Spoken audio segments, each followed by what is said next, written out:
Hola, nos encontramos frente a Lyon, en la colina de Fourvière, y detrás de mí pueden ver no solo Lyon, sino el puente del abad Paul Couturier. Y estoy feliz de hablarles acerca de esto maravilloso que está ocurriendo en este momento en la iglesia a propósito de la unidad de los cristianos tan querida por el abad Paul Couturier, este profeta del ecumenismo.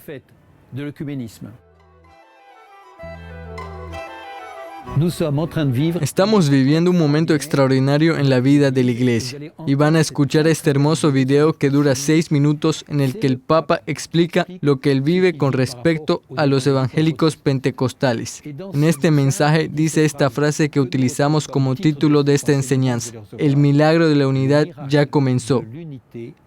El milagro de la unidad ya ha comenzado. Esto es buena noticia.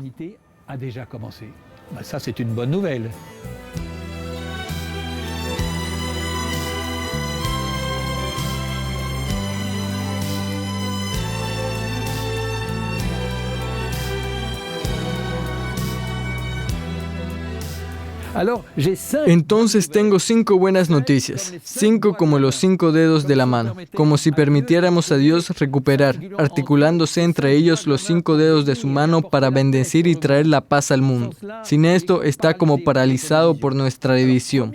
Entonces la primera buena noticia fue lo que sucedió en 1999. Es decir, 482 años después, finalmente luteranos y católicos se encuentran y están de acuerdo, y otros firmaron, metodistas, etc., sobre la cuestión de la justificación. Muy buena noticia. La protesta terminó, como lo irán decir en un video. En efecto, el 31 de octubre de 1517, Martín Lutero publicó sus 95 tesis en la puerta de la iglesia del castillo de Wittenberg, en Alemania, marcando el inicio de la Reforma protestante en Europa. Católicos y protestantes se dividen en particular sobre la manera en que el hombre es justificado, es decir, hecho justo por la gracia de Dios, mediante la fe en Cristo, y sobre el lugar que se debe otorgar a las buenas obras en la salvación.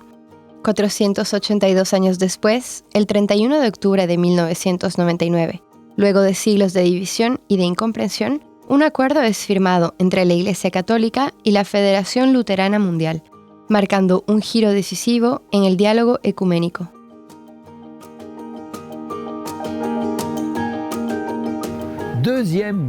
Segunda buena noticia. En este momento hay un acercamiento entre algunos evangélicos pentecostales y algunos católicos. Antes de que en algunos lugares, por ejemplo en América Latina, era un poco la guerra. En el Brasil era un poco la guerra también. Pero ahora hay un acercamiento considerable que se está haciendo. La gente finalmente se está volviendo un poco más cristiana y saben que es solo en la unidad que se podrá pensar positivamente en el mundo. Sin embargo, grosso modo, los católicos son 1.3 billones de personas y los evangélicos pentecostales en este momento son 750 millones. Así que si los dos están juntos, ¿cuál es la buena noticia? Es que 2,50 billones de cristianos están de acuerdo sobre las cuestiones éticas, los asuntos familiares. Esto es muy importante.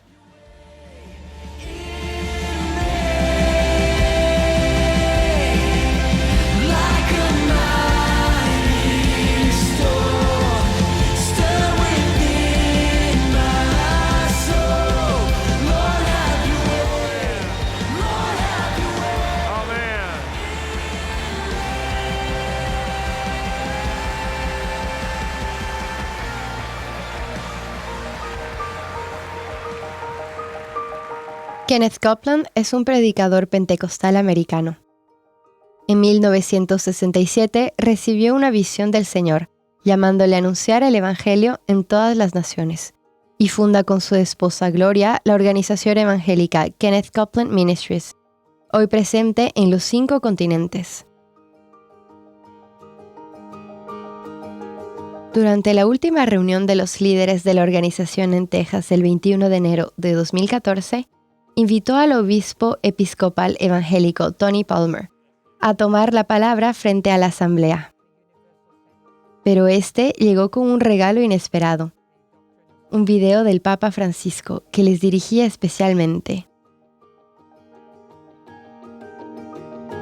Efectivamente, Tony Palmer es un amigo de larga data del Papa Francisco, a quien conoció cuando era arzobispo en Buenos Aires. No esperaba, sin embargo, retomar contacto con el Papa luego de su elección.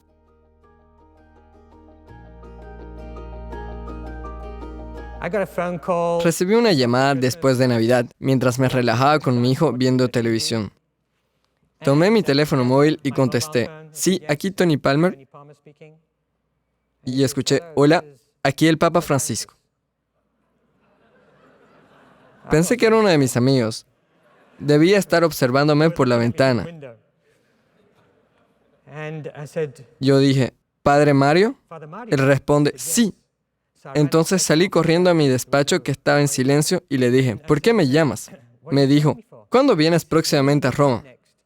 Contesté, estaré en Roma en 2 semanas. Tengo que visitar una de mis parroquias. Él me dijo, ¿puedes venir a verme? Entonces le dije, ¿puedo el 13? Él me contestó, no, estoy ocupado. Yo no invento nada, pasó así, tal cual. Mi esposa Amy estaba detrás de la puerta, escuchando la conversación. Yo dije, puedo el 14, puedo quedarme un día más en Roma. Él respondió, voy a buscar mi agenda. Oí el ruido del auricular colocado sobre la mesa, sonido de pasos, el retorno. Me dijo, obispo Tony, el 14 me queda, estoy libre. ¿A qué hora? Yo le respondí, tú eres el Papa y me preguntas a mí a qué hora. Él dijo, sí, ¿a qué hora te sirve? Pensé que a las 10, así puedo evitar las congestiones terribles de Roma. Yo dije a las 10, quedamos a las 10. Entonces le dije, Papa Francisco, no puedo creer que me llames. Honestamente, no sé cómo reaccionar. Él me respondió, ¿qué quieres decir? Le dije, tú eres el Papa de la Iglesia Universal. 1.2 millones de fieles. Y yo soy solo un miembro ordinario del clero que hizo su trabajo por el reino. Me dijo, Tony, compartimos la alianza. Somos hermanos. Nada cambiará nuestra amistad. Era bendecido. ¿Por qué este es un momento histórico? Porque en 1999 la Iglesia Católica y la Iglesia Protestante Luterana firmaron un acuerdo poniendo fin a la protesta.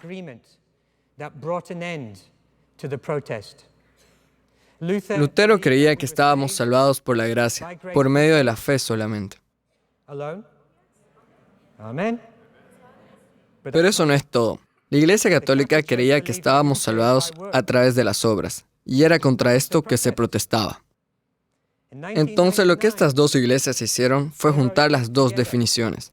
Escuchen, les leeré este pasaje que tomé del sitio web del Vaticano. Por lo tanto, la justificación significa que Cristo es justicia nuestra, en la cual compartimos mediante el Espíritu Santo conforme con la voluntad del Padre. Juntos confesamos, solo por gracia, mediante la fe en Cristo y su obra salvífica, y no por algún mérito nuestro, somos aceptados por Dios. Recibimos el Espíritu Santo que renueva nuestro corazón, capacitándonos y llamándonos a buenas obras.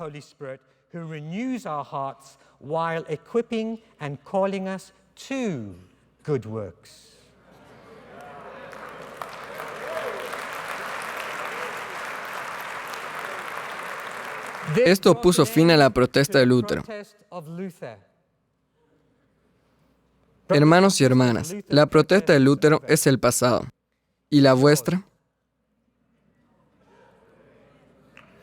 En 1999, esto fue firmado por la Federación Luterana Mundial.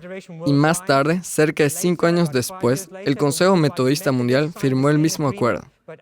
Pero hasta hoy, ninguna iglesia evangélica que haya firmado este acuerdo, que dice que somos salvados por la gracia, por medio de la fe, en vista de las buenas obras.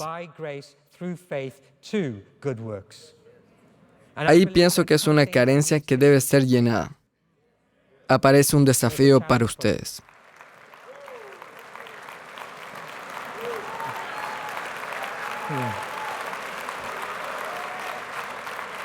Esta noche, el Papa, es un momento histórico el tener un Papa que nos reconoce como hermanos y hermanas, que nos habla como hermanos y hermanas, y nos envía un mensaje. y ustedes verán el contenido de este mensaje.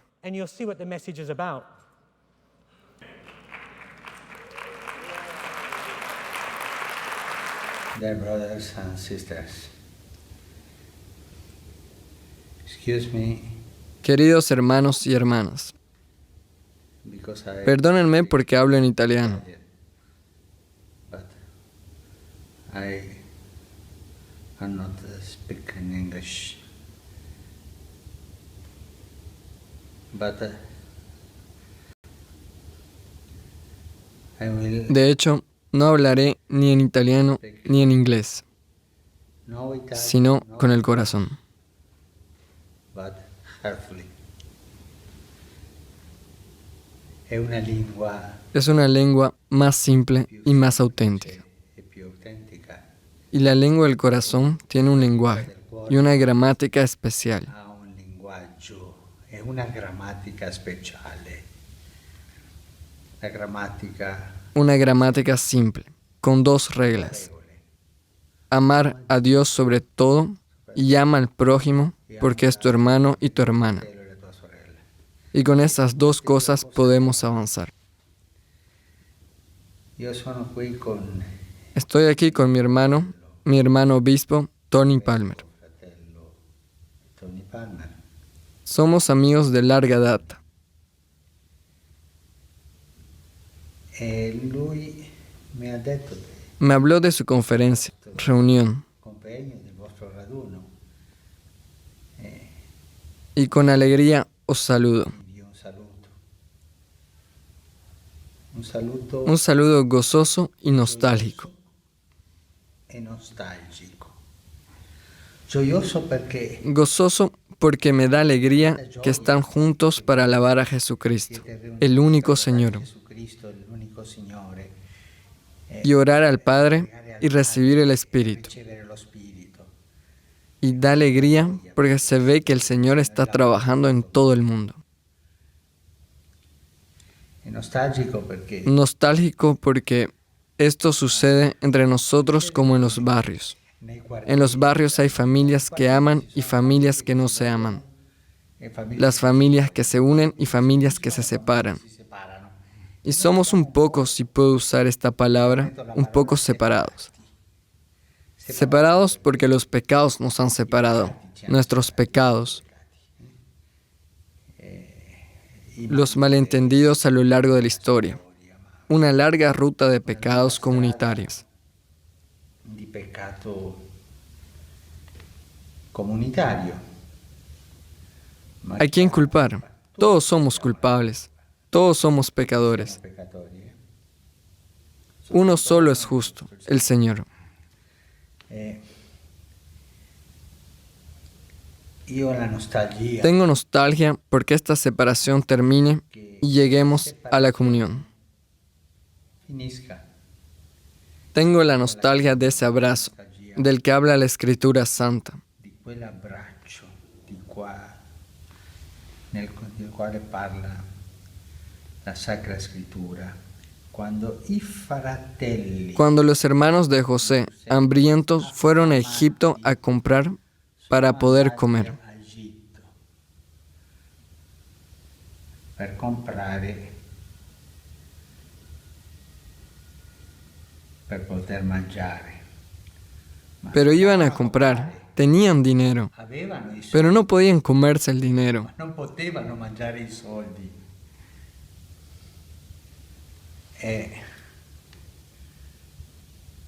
Lì Y se encontraron con algo más grande que una comida. cosa più Encontraron el hermano. hanno trovato al fratello. Tutti noi Todos tenemos dinero. El dinero de nuestra cultura, el dinero de nuestra historia, tanta riqueza cultural, también religiosa, diferentes tradiciones. tradizioni diverse. Pero debemos encontrarnos como hermanos E dobbiamo, y debemos llorar juntos, como lo hizo José, come ha fatto Giuseppe, quel con ese llanto que une, el llanto del amor. pianto dell'amore. Yo les hablo como un hermano.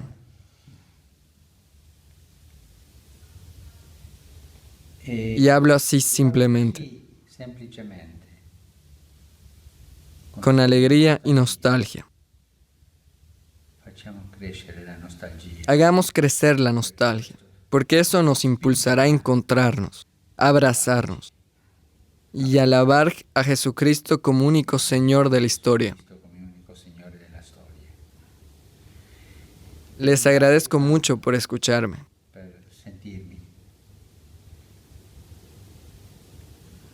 Agradezco mucho por dejarme hablar la lengua del corazón. Lasciarmi parlare la lingua del cuore.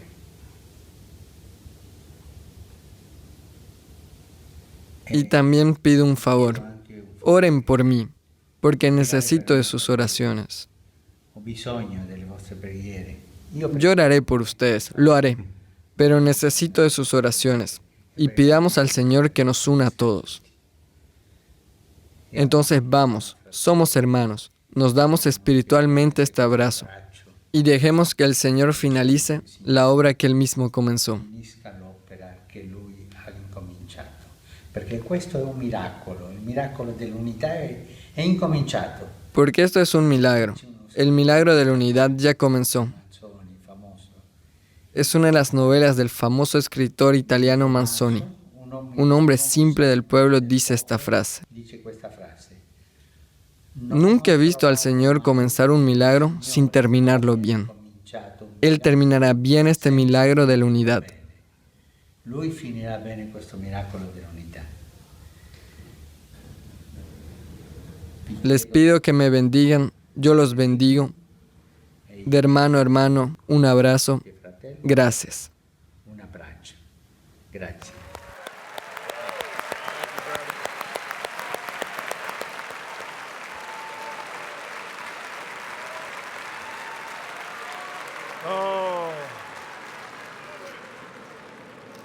Thank you, Father. Gracias, Padre, gracias, Padre. Tony, trae tu teléfono y ven aquí. Quiero que le reenvíes un video mensaje. Querido Señor, gracias desde el fondo del corazón. Todos estos líderes representan literalmente decenas de miles de personas que lo aman, que creen en Dios con usted. Y en respuesta a su petición, venimos a orar por usted y con usted. Y lo hemos hecho en el Espíritu.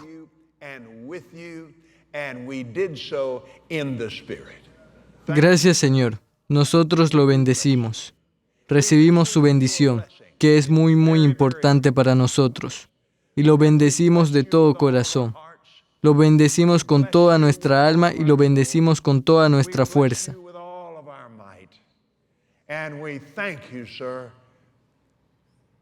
Y le agradecemos, Señor. Agradecemos a Dios por usted y decimos todos juntos: sea bendito. Una vez más todos juntos: sea bendito. Amen. Amen. Amen. Troisième bonne nouvelle. La tercera buena noticia es lo que sucede en este momento con los ortodoxos.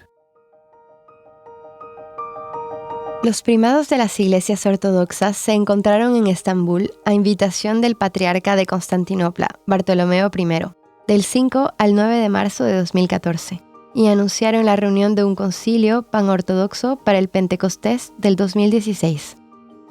Tal encuentro no había tenido lugar desde el Segundo Concilio de Niza en 787, es decir, antes de la separación de la Iglesia Católica Romana. Nuestros hermanos ortodoxos, los 14 patriarcas, no se habían reunido para hacer verdaderamente un concilio todos juntos desde hace 1227 años. Y esta es una muy buena noticia. Algo está sucediendo entre los ortodoxos. Los ortodoxos llegarán quizás a caminar todos al unísono.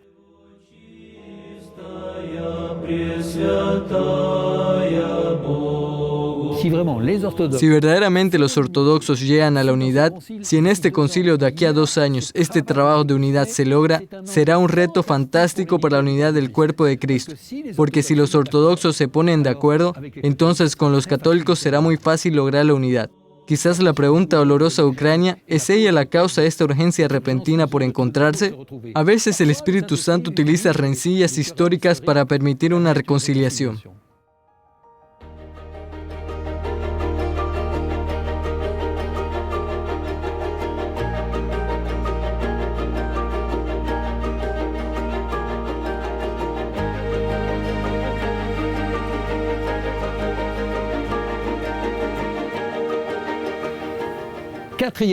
Cuarta buena noticia, lo que sucede en este momento entre los católicos y los anglicanos. Estamos bien localizados para decírselo porque la comunidad Shemanef está invitada al Vaticano Anglicano, al corazón de Londres, al Palacio Lambeth.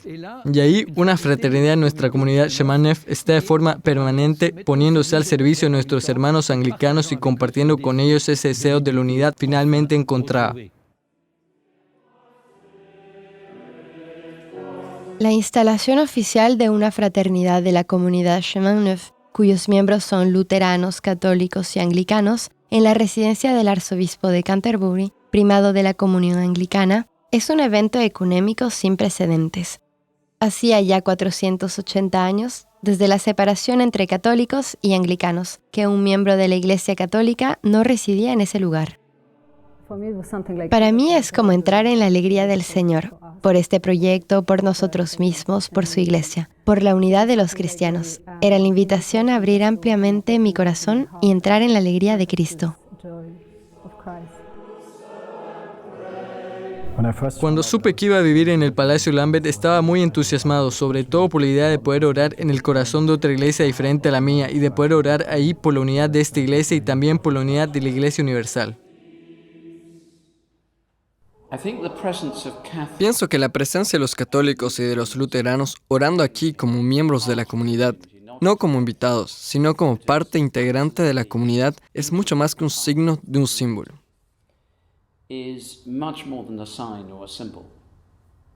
Es una realidad vivida. La unidad está establecida para nosotros por el Cristo. En Cristo somos uno. No tenemos que buscar la unidad. Está ahí. Hay que vivirla. Alan, Ayoni, Oliver y Ula quieren ser fieles a la confianza que les es otorgada y a la responsabilidad que se les ha confiado.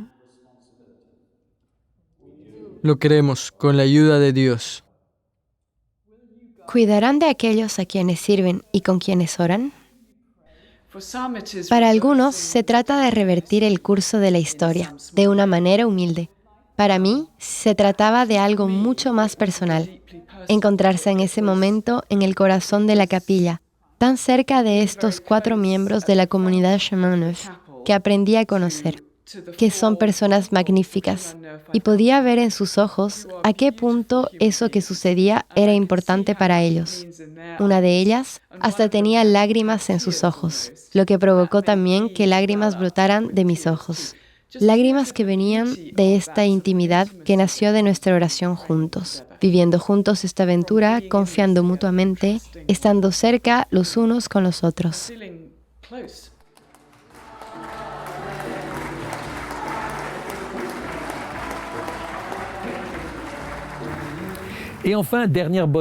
Y finalmente, última buena noticia que me llega al corazón porque soy católico. Tengo la impresión que la Iglesia Católica está en plena renovación y que este Papa tiene de cierta manera un carisma extraordinario, una valentía extraordinaria. Hay que acompañarlo verdaderamente con nuestras oraciones, porque con este hombre la Iglesia Católica va a dar tal vez ese paso que Jesús espera de ella, de la conversión. No hay posibilidad alguna para Jesucristo de recuperar sus 5 dedos de la mano si no hay una conversión de todas nuestras iglesias. Y es ahí donde el grupo de Dom, que ha trabajado durante 50 años en esta abadía que nos fue confiada por los cistercienses, la abadía de Nuestra Señora de Dom, ha hecho un trabajo magnífico de oración y reflexión. Entonces podemos decir que el grupo de Dom puede definir 4 grandes etapas o 4 maneras de visualizar la unidad, pero de hecho estas son un poco etapas de toma de conciencia. Primera etapa, la unidad por la absorción. Desde hace mucho tiempo los católicos dicen, es necesario como el hijo pródigo que los protestantes regresen a la iglesia madre y la iglesia católica. Pero los protestantes dicen, es necesario que la iglesia católica se reforme por fin y seremos entonces todos reformados. Y los ortodoxos dicen a su vez, ustedes los protestantes, ustedes han quitado algunas cosas, ustedes los católicos han añadido algunas cosas, pero nosotros somos ortodoxos. Entonces, cuando todos volvamos a la ortodoxia, seremos por fin una sola iglesia. Y de hecho, desde hace 15 siglos, es mucho tiempo, 15 siglos de 2000 años. Hemos patinado, no nos hemos movido, no avanzábamos. Y ahora avanzamos, eso es lo extraordinario, avanzamos, hay un progreso considerable. Segunda etapa, la unidad como misterio. En el momento de la Segunda Guerra Mundial nos encontramos en prisión. A menudo los pastores luteranos se encontraban con los padres católicos. Hablaron mucho juntos y esperaban mucho ir a trabajar juntos por la unidad porque se sentía que esta división tenía un efecto sobre la paz en el mundo y que la guerra era un poco también un fruto de nuestras divisiones.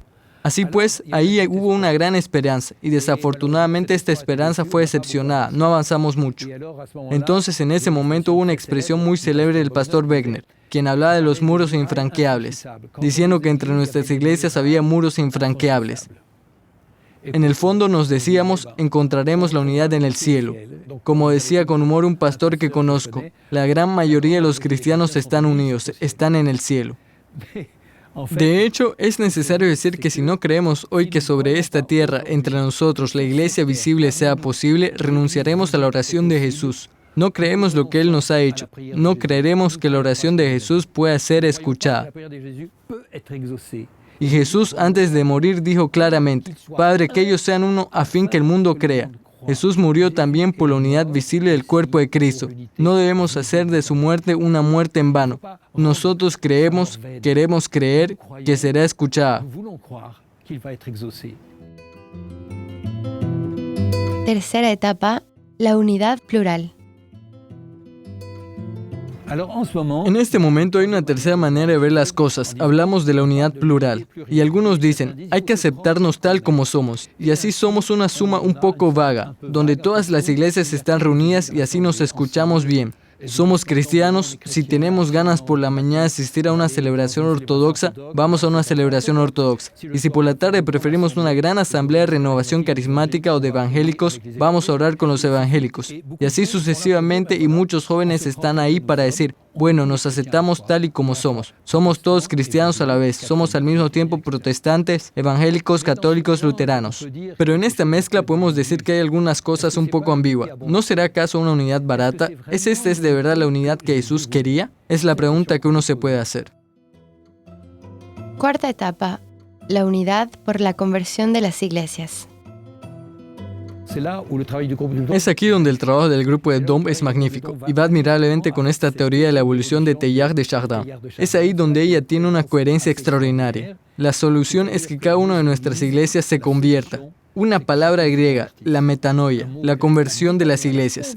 Es necesario que nuestros hermanos protestantes reformados sean aún más cristianos. Es necesario que los ortodoxos lleguen a ser más cristianos. Es necesario que los católicos sean más cristianos. Es necesario que nos acerquemos más a Cristo. Y si nos acercamos más a Cristo, verdaderamente sucederá lo que está sucediendo en este momento.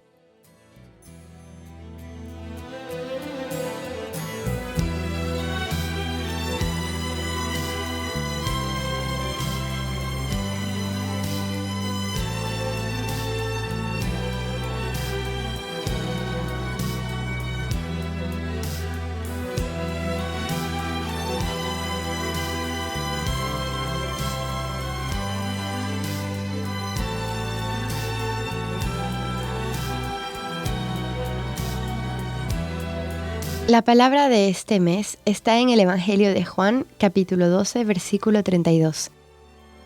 Y yo, cuando sea levantado de la tierra, atraeré a todos hacia mí.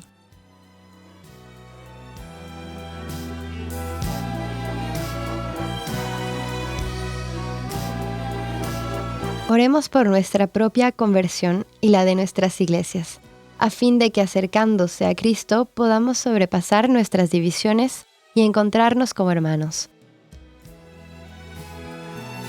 Que el Señor nos dé el creer en este milagro de la unidad y nos muestre cómo comprometernos para que se haga realidad.